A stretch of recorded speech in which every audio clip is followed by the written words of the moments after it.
I am delighted to welcome Trish McTighe here today, no stranger to the library, and she is a senior lecturer in drama at Queen's. And I've worked with Trish a bit before on some projects, so it's always great to have her support and always great to see her here. She's published 2 books, The Haptic Aesthetic in Samuel Beckett's drama, and Carnivals of Ruin, Beckett, Ireland, and the Festival Form. And she's published widely in dramas, and she also is theatre reviews editor for the Journal of Beckett Studies. There is a strong Beckett theme there, but that's not what you're talking to us about today. It's going to be, she's going to be talking about Housewife of the Year, a pageant that ran from 1968 to the mid-1990s, and so absolutely delighted that she is going to be talking about that. And this is a project that a new research project that she's working on, that she is leading, and she's working with Shona Hill from Queen's, from Gemma Carney, also from Queen's, and Libby Dee from Queen's, and they're really analysing the Housewife of the Year competition. And so today she's here to tell us all about the work that she's doing and what she's discovered. So if you'd like to come to the stage and welcome Trish.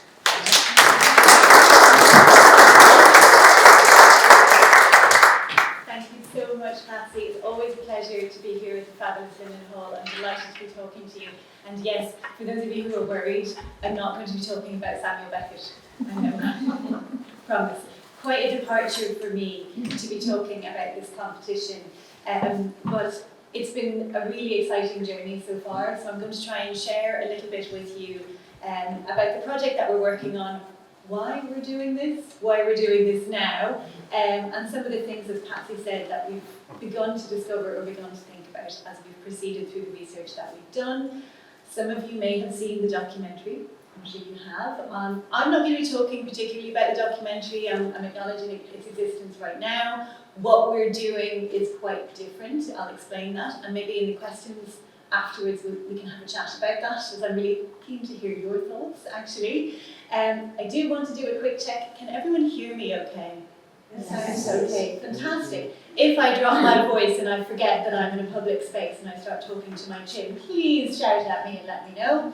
Other than that, what I'm going to do first is let you and remind you of what it was to be a competitor in Housewife of the Year. I'm going to show you a little clip of it, about 2 or 3 minutes, and then we'll continue with the talk afterwards. I'm going to speak totally for about 40-45 minutes, so we will have some time for questions, comments, opinions, and I know you'll have them. So here we go.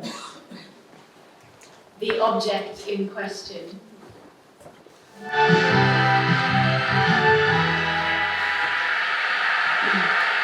Thank you. We have a terrific turnout in the Olympia Theatre tonight, just as we have all over the country for the Housewife of the Year. Next we welcome from Ardvarnock, Convoy, County Donegal. Her husband is manager of FBD Insurances in the area and is a farmer, and she is the mother of 4 children. Would you say hello to Margaret Witherow?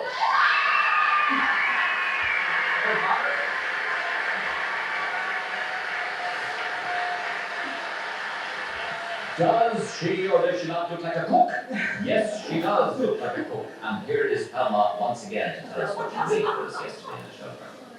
Lamb honeycombs is Margaret's choice today. And as you can tell by the name, a little touch of Hungary there with some paprika, which is rubbed into the lamb before it's cooked. Now, it's a boned leg of lamb, in fact, that Margaret's using. And it's poached then, or roast, in some chicken stock with shallots and a bay leaf, which is very unusual indeed. The sauce is then thickened at the end with a little roux. There's tomato and pepper in there too. As we can see, it's decorated with cherry tomatoes, some natural yogurt, and some mustard cress. The vegetables she's chosen, mangetout, carrot, and the potato dish is called stovey in Donegal, and a lovely name it is too. The French would probably call it dauphinoise. And the dessert, well, full marks, it's a fantastic dessert. It's carabine like it's never been served before, with drambuie, sitting on a bed of fresh raspberries, and decorated with a little white heather to bring Margaret luck. That's Margaret Witherow. From Convoy. are you a celebrity in Donegal since you won the regional final? Oh, powerful. Convoy and Ripple will never be the same again. Never. God love yous, yous are cut off in But Donegal. this is it. Nobody ever pays yous any attention up there in poor Donegal, do yous? They don't have to say that after this. They will not have to say that. Tell them about the Bermuda shorts and the white boots. No, not Bermuda Tell shorts. them about the shorts and the white boots. that you The make. hot pants. Oh, even better. Yeah. Even better. Hot pants and white boots. Yeah, well, I met my husband, Karen, really through Macra. He wasn't in Macra, but I was in Macra. And we were having a Miss Macra competition. I wasn't competing.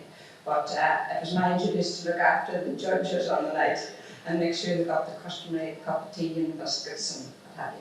So he was the junior member of the judging panel, and he didn't go home. You put your eye on him straight away, didn't you? Oh, yes, you did.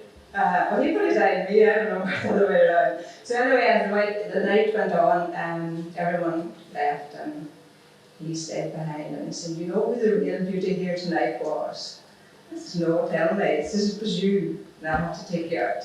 Right old clown. Oh, very smoothly, very smoothly. Oh.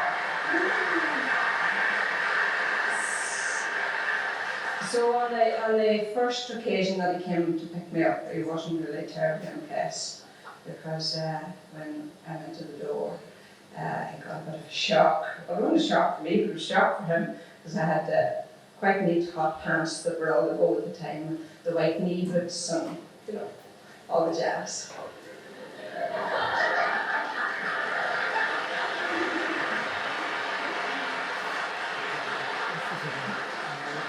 You must have been the talk of Donegal, were you? Well, in the pageant only got at the moment, so. You are. You win.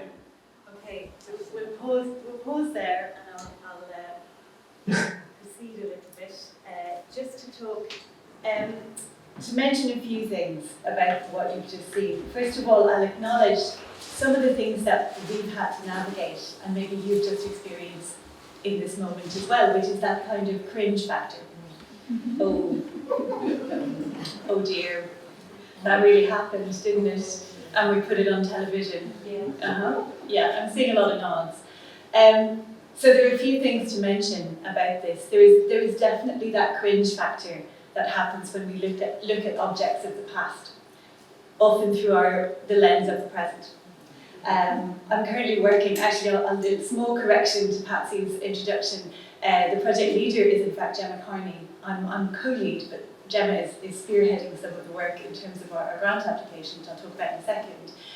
She's a social gerontologist, and one of the most productive questions she asked us when we all got together as a team and started talking about this object was, well, what are the things in 30 years' time that people are going to look back on now and just be going, whoa, I'm really embarrassed for all of them, right? So there is a really interesting temporality attached to that question that provoked us to think, okay, well, where do we go with this project? We need to actually think about it in its moment, first of all, and what it means. And because she's a social gerontologist, she's like, well, we have to interview the women involved. And that's where we have to start.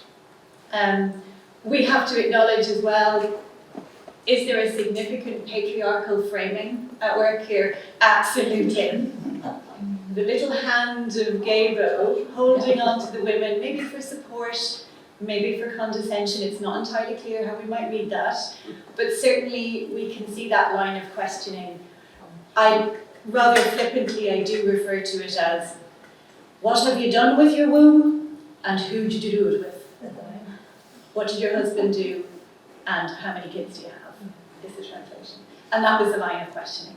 And through this project, we've interviewed these women who were, in their own context, tantamount to rocket scientists. They were smart, they were talented, they were skilled. Some of them would have been highly educated if they could access that. Some of them couldn't be educated, some of them were highly educated. So there are a lot of binaries around this that we might, between the past and the present, between the housewife and the working woman, that we might start to trouble as we get under the skin of this. The documentary, I'll mention one thing, had a particular editorial line, and I think it focused on one aspect which is genuine, it's there.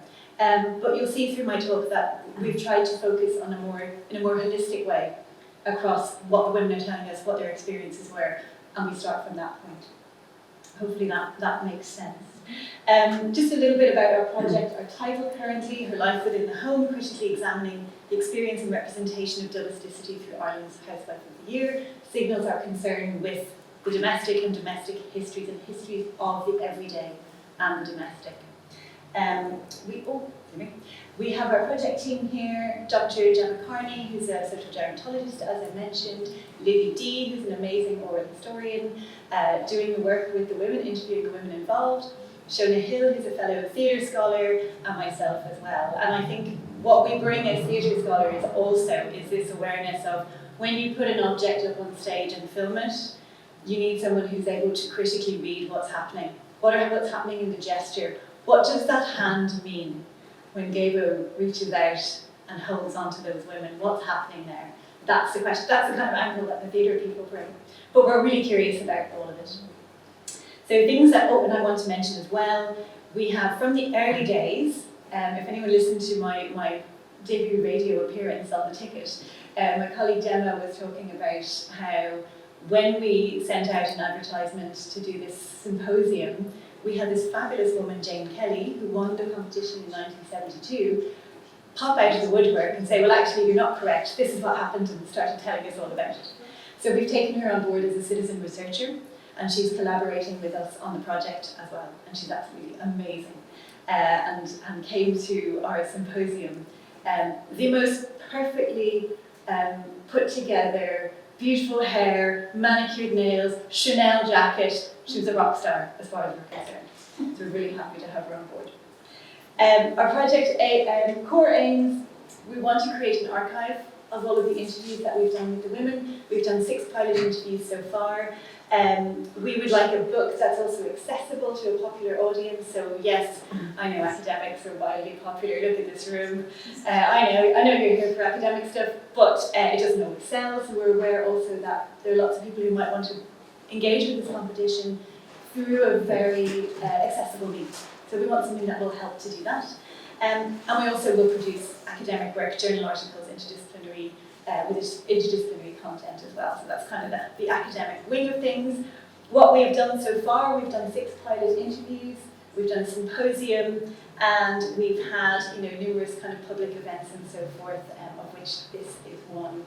We are currently seeking funding. The academic bit, I'll just acknowledge it, we're seeking funding from the Arts and Humanities Research Council to further develop the project, but I am not going to bore you with the details of the Arts and Humanities Research Council, that's not why we're here.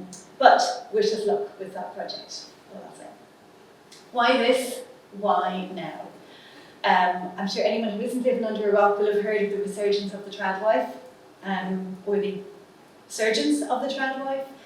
I think the trad wife is maybe a contemporary example, perhaps, of something that happens with every era, because I think women are constantly having to navigate their place within the domestic and their relationship to the domestic. Really, we could argue since the 19th century that work. So there's a long history of thinking of the domestic versus the public as separate spheres, with one being a space of the feminine and the other being a space of the masculine. And since the mid-1960s, feminism has obviously had to navigate what the domestic means. If a woman chooses to stay at home, is she no longer a feminist? And we would love to think that that choice is possible, but we know economically right now, it's very difficult for 2 parents to agree that one of them will stay at home full-time. So these things are tied to the economic context of which they're part, and we're keying into this notion of actually we haven't really understood, fully addressed and engaged with domesticity and the domestic space itself as a space of creativity, as well as sometimes a space of confinement for women. That certainly applies in the mid-20th century in Ireland, when we've had embedded into our constitution, Article 41.1, 41.2, that a woman's place is within the home. Now, whether that was lived out by government policy and welfare policies that would make that possible, probably not, but certainly that aspirational ideal is there within the Irish state of the 20th century. One important question for us has been why in the late 1960s, and actually the very first year of the competition was 67, why in the late 1960s did Ireland decide that it was a great idea to celebrate housewives? Why? In that particular time, in that particular moment. I have lots of research to do on this, but I suspect that it's something to do with nostalgia. That at that particular moment, Ireland in the 1960s was beginning to see the radical emigration that had characterised the Irish state for decades previous.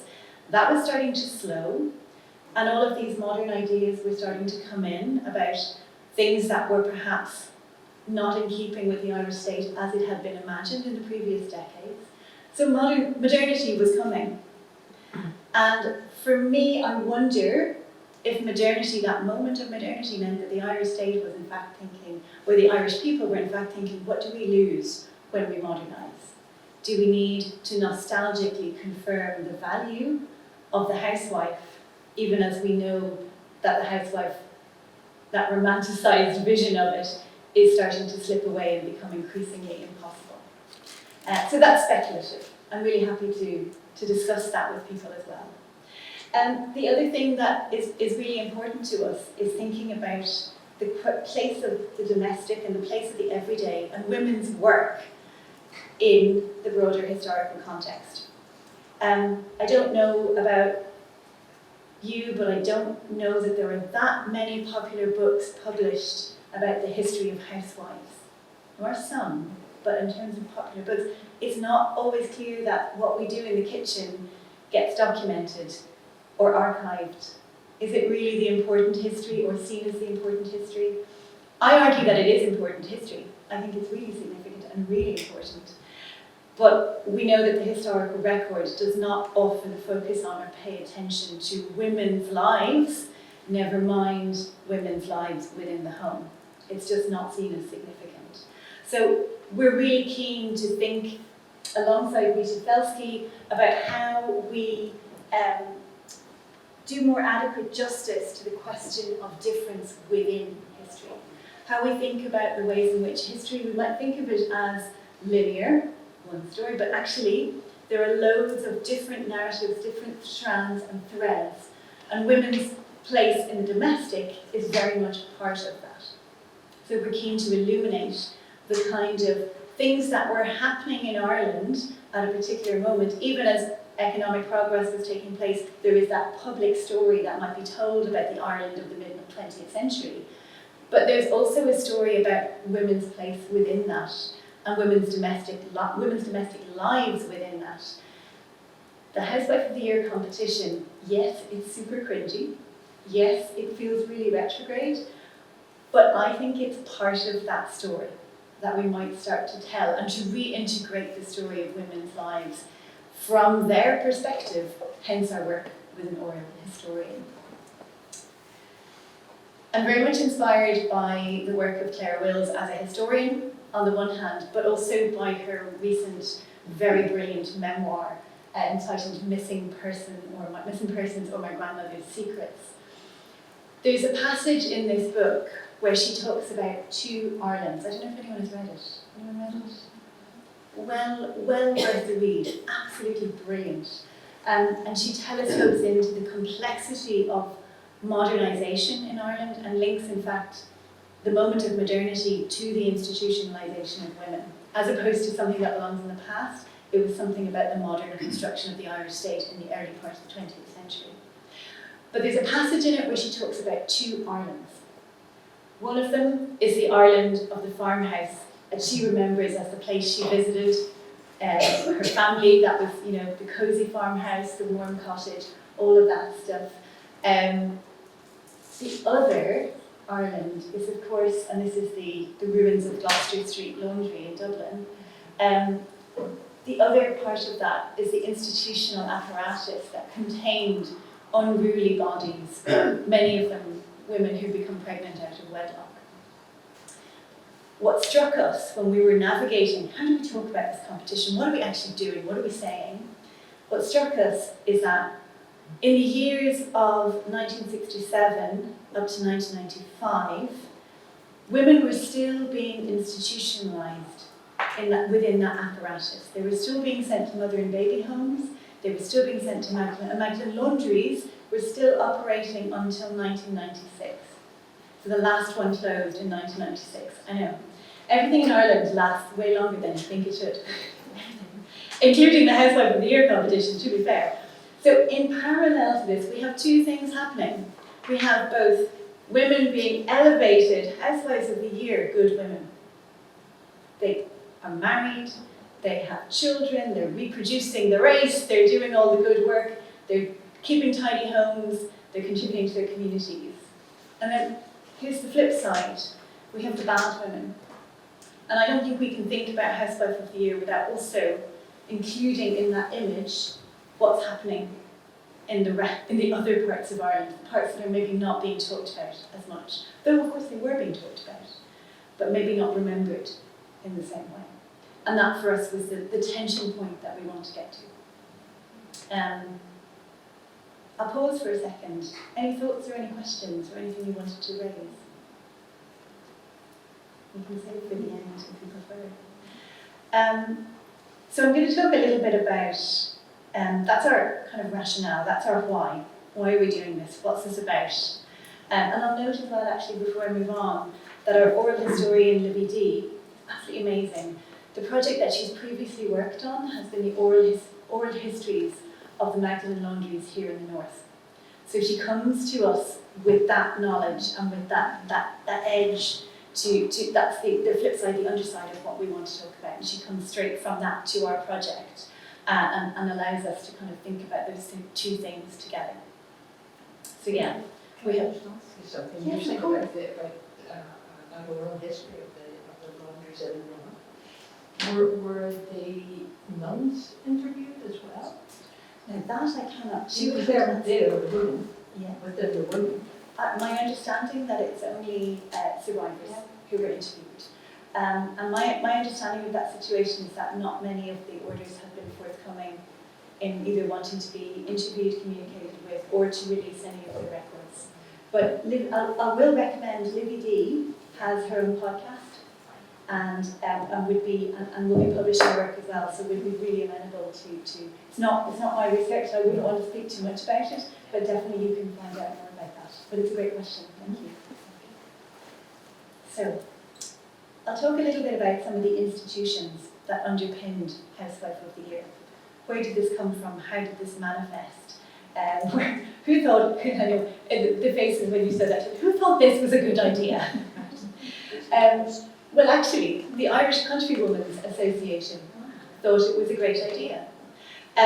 There's a bit of a gap here in my research. I have yet to explore the Irish Countrywomen's Association archive and to look at some of the documentation around that. That's the next bit of the project for me.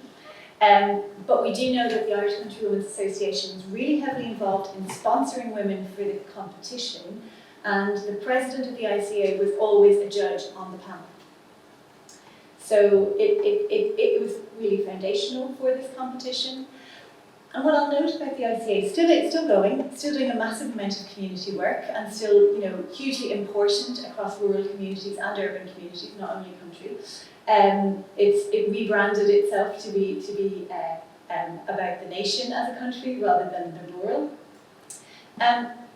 But in its day, particularly in the early 20th century Ireland, it was very much a reform and modernising organisation that was working to bring, running water into people's homes, to improve the lives of women through utility. So again, this is the complexity that we navigate. We want to say, oh, that's of the past. But actually the ICA were thinking about modernising, making women's lives better, making sure women are educated about their health and had access to healthcare. This was part of the mission. So it's a really interesting and knotty problem when you look at, well, actually this organisation saw itself as modernising, but was also, how do we celebrate women in this way?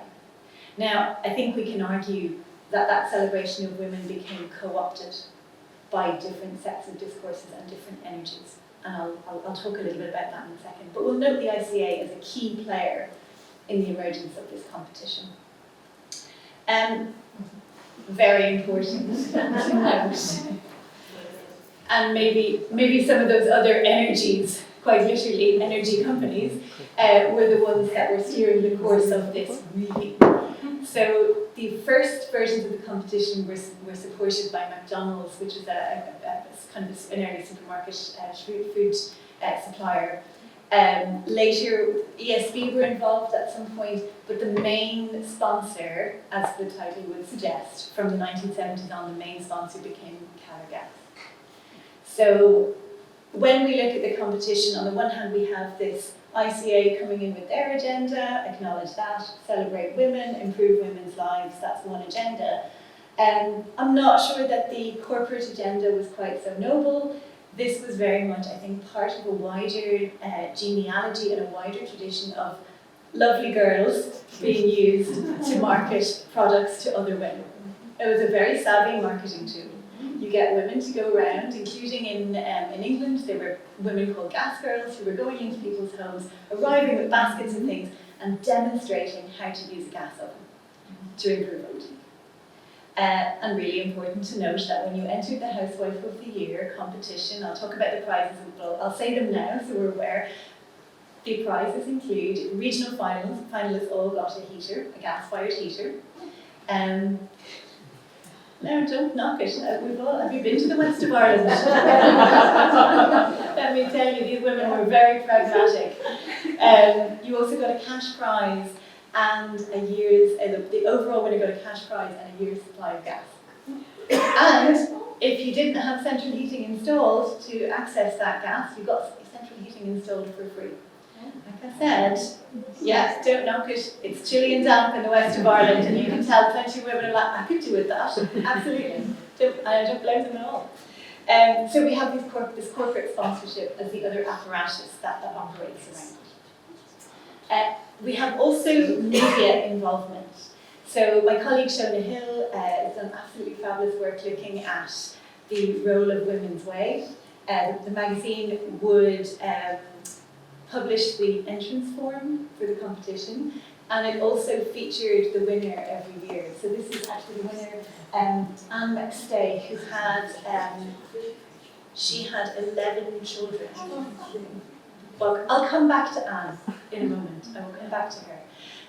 But Women's Way always featured and was kind of heavily involved and intertwined with the competition. And I'll mention RTE. So there's a key disjuncture that we might note about the competition. Really, in the early days, from the late 60s up until 1982, the competition was not televised, and it was primarily a cookery competition.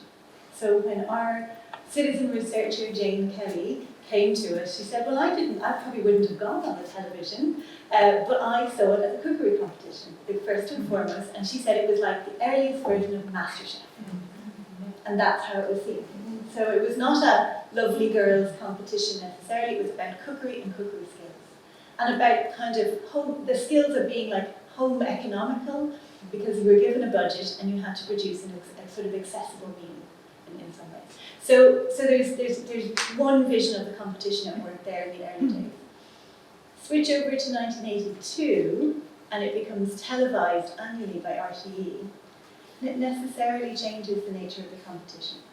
And this is where the theatre scholars come in. We're like, yes, we can talk about representation. We can talk about the way that the televisual aspect of it demands certain things from the women that maybe before televising that didn't happen. That the televising actually maybe even pushed a more patriarchal line of for the sake of entertainment than was perhaps at work within the early competition. That's slightly speculative, but certainly judging by what we can see from the record, and I've been to the RTE archives, I've watched 5 hours of Housewife of the Year. Yes, you're welcome, I did it for you. So you don't have to. But it is really, well, there are a number of interesting things about the televising. One, that I think it reduces the role of the cookery into something that's done before and then clipped back to in the actual competition. So it reduces that role and reduces the significance then of the process of cookery that was so important in the early part, in that competition in general, but it minimises the importance of that. The second thing as well is that I think it subjects the women to a sort of a kind of visibility that to us now is quite intrusive maybe. That it subjects them to a televisual aesthetic that maybe they were not fully prepped for. They kind of had to do their own hair, their own makeup, their own, there wasn't a lot of support in many ways. The other thing that's interesting though is that in the archive there are some of the RTE materials have been lost because they recorded over tape. But in the archive you'll see clips which they went out into the women's homes and filmed them at home. So there's a really interesting documentation of their skills and talents and the way that they organised their homes and the homes themselves. So there's actually a kind of a visual record there. From an archival perspective, super interesting. But at the same time, it becomes more redolent or even prefiguring reality television as we know it now than maybe before cookery. So it's important, I think, to recognise that distinction. Let's talk about the competition itself. How are we doing for time? There's an entry form that you can, a sample of an entry form here from Women's Way. So obviously this was very public, women receiving this in their home. Some of the women we've spoken to have said, oh yes, someone handed me this and said, you're a good cook, you should go and do that. And I have another colleague who would say that Sunday lunch would be cooked and someone would say, oh Jesus, you should go on Housewife of the Year, look at this dinner. So it was very much part of the kind of common language, the common discourse. And indeed there were, I haven't got an exact figure, but if there were 6 finalists, there were multiple regional heats. So there are in the hundreds of women who are involved in this competition at some level. Scoring. What you came here really to know, how to be a woman in the 20th century in Ireland. You were judged on appearance, and I really enjoy, there's a heavy lifting happening with the forward slash. There's something there that I think troubles me, put it like that. Sense of humour, and actually you can see a lot of the women who won were the ones who were able to give back to Gay and kind of have the crack, you could tell. Overall intelligence, civic spirit, and I will note actually on that, when I went to the archive and I watched some of those clips from the women's home lives, there was one woman who was, involved in about 15 committees. She was in Tidy Town, she was on the sports committee, she was doing this, she was dancing, she was, and I'm like, how did she fit this in 1 week? Incredible. But they were giving, when we talk about unpaid work in the home, these women were also doing unpaid work in the community, making huge contributions to their community. They were judged on interests. Don't have any further detail on how that was calculated. Sincerity, which I find fascinating, and of course cookery skills. So those were your judging categories. As I mentioned, regional finalists. Oh, I'm skipping ahead. Sorry. I'll note the cookery being the sample here from Jane Kelly's album, which she's very generously shared her record, her scrapbook that she kept of all these materials. And some of the women I've spoken to have been the most amazing archivists in their own right. They've kept all of these things, they've kept meticulous records of the competition and the work that they did afterwards as well. So national finalists won a cookery and a year's supply of gas, as I mentioned, but also in terms of the cookery, the seafood cocktail, pheasant julienne, and a mandarin gâteau was what Jane Kelly cooked for the competition, really fancy. And she talks about having kind of an autumnal. You can see here that she collected ferns on the way, on the drive up from Tipperary. She was pulling things together. It was really quite creative and working with whatever materials were around. And she told us she had no time to practice it because it was hunting season. And normally the pheasant, you'd get a pheasant, you'd hang it for a while. Seeing some nods, some pheasant experts in the room, you'd hang it for a while. She had no time to do that. So if this was first time out of the trap, she just cooked it there and then for the competition and ended up winning. And she was 1972, so obviously pre-television. So that's our cookery, a little demonstration of what that was like. And the prizes, as I mentioned, sorry, I'm getting ahead. The Calor gas heater, the year's supply of gas, and of course the central heating. So, little trip down memory lane for anyone in the supermarket. Yes, still have one. Still have one, still got it. It's in the garage, use it in the garage. Yeah. Right, so very recognisable. Again, very mundane objects. And there's one woman who was criticised kind of publicly by a journalist because she was asked, what are you going to do with the money? And she said, well, I'm going to, she was doing something really practical, like, I'm just going to get some insulation in my house. And which, are pretty much practical. She wasn't there to win prizes for, putting on a show necessarily, and got quite critiqued by a journalist who said, well, she's got no insights to offer. And that, so again, there was a, I'll talk about it in a second, there's quite a big tension between the public reception, the public discourse about it, again, and the women themselves. So responses from the early days, of the competition, we can see a counter discourse and a public critique. So this is from the late 60s, in which we have an editorial from the Irish Times that the Housewife of the Year, is this all we can think about for women? So there was, I would say, we've a counter discourse at work, that this was not accepted uncritically, even in its early days. Yeah. And these, you can find these items in the Irish Times archive quite easily, the online digital archive. Also, in the 1980s, there was serious questioning, obviously when it was televised, there was questioning of, well, what are we actually doing with this television that's, not, as I said, the continuation of costly variety productions, such as Person, Nurse, Housewife of the Year, sponsored by outside commercial interests. So again, they're thinking about the quality of television and what this is doing within what the national broadcaster is producing. So there is critique. But, and it's a major but, when we listen to the women and we talk to the women involved, yes, definitely there is awareness and criticism of the underside, the dark side of Irish life. The fact that women didn't have a huge amount of power, a lack of divorce, a lack of autonomy, meant women were putting up with domestic violence and other kinds of abuses significantly within their homes. The home was not a safe place always, ever, anywhere, but certainly not in Ireland of the 20th century. Not guaranteed to be safe. That said, the competition itself, women found new versions of themselves within the competition, and I'm summarising greatly. They found routes to career paths, and they also had great fun. I think that's really important. A lot of the women I've spoken to just enjoyed themselves. Now, I know that the documentary you'll have seen focused very much, and legitimately so, on the most traumatic stories that might be told by the women, and there is genuine pain and absolutely deserves to be talked about. From our perspective as academics, we want that whole picture, which means also we have to acknowledge that, hopefully you can see that okay, Barbara Hartigan said, I was very proud of it, I suppose, at the time, and delighted, probably surprised, completely surprised, but utterly delighted that she won.